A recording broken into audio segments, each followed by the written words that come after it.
आज मैं यहाँ पर आप लोगों ने मुझे बुलाया है, मैं बहुत कुछ कहने के लिए नहीं आया। मैं तो आया था आप लोगों को सुनूंगा। यहाँ पर सारे विद्वान मूर्तियां बैठी हैं, इनसे कुछ सीखने का अवसर मुझे भी मिलता, इसलिए मैं आया। मैं सिर्फ आप लोगों से सिर्फ 4 बातें करूंगा। कुछ लंबा चौड़ा भाषण मेरे पास देने के लिए कुछ है नहीं। मैं तो आप लोगों से सीखने आया था, सुनने आया था, लेकिन विलंब हो गया, तो मैं 4 बातें खाली आपसे करूंगा समाज के लिए। मुख्य है कि आज हम गोस्वामी समाज की बात कर रहे हैं। गोस्वामी समाज साहब कश्मीर से लेकर के कन्याकुमारी तक जितना भी गोस्वामी है वो सब हमारा भाई है, चाहे वो किसी प्रदेश से हो, किसी स्थान से हो, उस कहीं कोई बिहार में रह रहा है, कोई आसाम में रह रहा है, कोई बंगाल में रह रहा है, कोई उत्तराखंड के दूर दराज के गांव में रह रहा है, तो उसको हम अपने से अलग नहीं कर सकते। पाकिस्तान में कोई गोस्वामी है, अफगानिस्तान में कोई गोस्वामी है, श्रीलंका में कोई गोस्वामी, बहुत दूर दूर गोस्वामी लोग सारे विश्व में फैले हुए हैं। वो जब आते हैं तो हमको लगता है कि हमारा कोई सगा संबंधी आ गए। उनसे जब बात होती है तो ऐसा लगता है बड़ी आत्मीयता उनके साथ महसूस होती है। तो इसलिए बिल्कुल इस बात को तो भूल जाइए कि आप और हमारे में कोई भेद है। इसका कारण मुख्य क्या है कि हमारा जो मिलन हुआ, जो आपके साथ हमारा डायलॉग या बातचीत की प्रक्रिया शुरू हुई, वो उसमें को होने में थोड़ा विलंब रहा, इसलिए ये सारी चीजें आई हैं। वैसे गोला में मेरे साली की ससुराल है, विधायक जी के परिवार में, वहाँ हमारे साली के ससुराल, मेरे ससुराल भीमताल है, भीमताल से हम 2 बार वहाँ बारात में गए।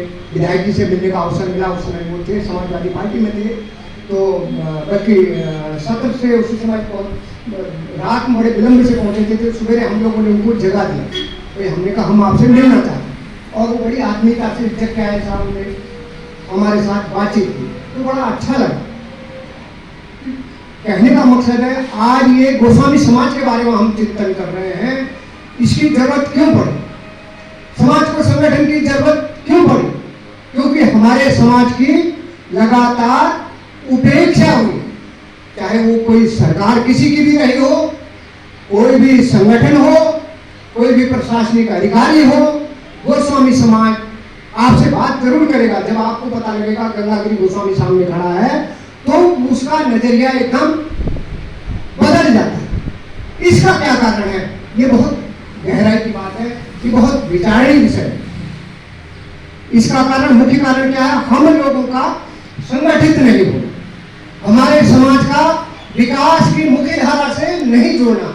समाज विकास की मुख्य धारा से बहुत पीछे है। कुछ लोग आगे बढ़ गए हैं तो उनकी अपनी मेहनत है, उनका अपना रब्द है, उनका अपना भाग्य है, उनका अपना कर्म है। इसमें किसी सरकार का, किसी राजनीतिक पार्टी का, किसी सामाजिक संगठन का या किसी दूसरे लोगों का कोई विशेष योगदान नहीं है। किसी सरकार ने ये नहीं कहा साहब आप ये बच्चा आपका पढ़ा हुआ है, इसको हम आगे ले जाते हैं। किसी संगठन ने किसी भी हमारे व्यक्ति को, तमाम यहाँ सामाजिक संगठन रुद्रपुर में होंगे, गोस्वामी समाज के लोग हमारे बहुत विद्वान लोग हैं, मैं देख रहा हूँ, मैं तो बहुत चकित हूँ। आप लोगों को कुछ ही लोगों की बातें मुझे सुनने को मिली, तो मुझे लगा कि मैं वास्तव में ऐसे लोगों के बीच बैठ करके चिंतन करना चाहिए, ऐसे लोगों को सुनना चाहिए। तो हमारी उपेक्षा हुई और यह उपेक्षा लगातार होती आ रही है, तो इस पर विचार करना पड़ा भाई क्यों, आखिर हमारी उपेक्षा क्यों हो रही? मतलब उसका कारण, मुख्य कारण क्या है कि हम लोग संगठित नहीं। हम पहले राजनीतिक पार्टी की बात करें, मैं कांग्रेस की बात करूं, मैं अपने समाज की बात नहीं करता, मैं अपने समाज के लिए संगठित नहीं हूं, मैं अपने समाज के लिए समर्पित नहीं हूं। हम कोई समाजवादी पार्टी की बात करते हैं, हम कहते हैं भाई गोस्वामी समाज की बात करो, गोस्वामी समाज को मजबूत करने की बात करो। आइए हम लोग अगर संगठित हो जाते हैं, हम लोग अगर मजबूत हो जाते हैं, हम जिस नेता के पास जाएंगे, जिस सरकार के पास जाएंगे, वो सरकार हमारी बात सुनेगी। क्योंकि हम लोग संगठित नहीं, हम टुकड़ों में बटे हुए हैं। हम आज यहाँ पर आकर के जरूर बात कर रहे हैं, हम इससे बाहर निकलेंगे तो हम अपनी पार्टी की बात करने लग जाएंगे और हमारा जो यहाँ पर आज किया गया चिंतन है ये सब व्यर्थ हो जाए। अगर आपको संगठन के बारे में कुछ सीखना है, अभी एक संगठन की यहाँ पर चिंता आई, बात चर्चा आई, वो आरएसएस। 5 लोगों ने आरएसएस की स्थापना की थी और उस संगठन को मजबूत करके आज भारत सरकार को संचालन करने का काम कर। तो इसी तरीके से गुरु गोविंद सिंह जी ने कहा मुझे 5 प्यारे चाहिए, 5 आदमी चाहिए, ज्यादा लोगों की मुझे जरूरत नहीं है, सिख पंथ को मुझे खड़ा करना है, मुझे 5 लोग चाहिए। तो वहां से 5 लोग उनको मिले। आज सिख पंथ इतना ताकत के साथ खड़ा है, वो चाहे कोई भी सरकार आए उसके सामने वो खम ठोकने की उनकी ताकत है और वो संगठन उनका संगठन भी बात है। तो मैं यही बातें आप लोगों से कहने आया कि पहले हम लोगों को संगठित होना, अपना संगठन खड़ा करिए। किसी प्रकार का भेद हमारे बीच में नहीं आना चाहिए, ये पहाड़ का है, ये प्लेन का है, ये बिहार का है, ये गुजरात का है।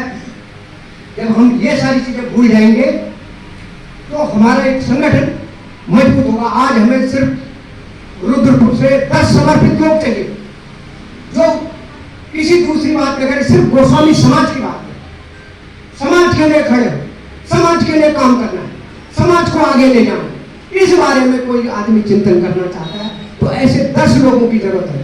पार्टियों की बात तो हम कर लेंगे, वोट तो हमको देना ही है, चले जाएंगे। जब हमारे संगठन की ताकत होगी तो हम किसी से भी कह सकते हैं भैया हमें आप हमें विधायक नहीं दे सकते, हमें सांसद नहीं बना सकते, हमें मंत्री नहीं बना सकते, तो कम से कम हमें कैबिनेट का दर्जा नहीं दे सकते, तो एक राज्य मंत्री का दर्जा तो कम से कम हमें दे दीजिए।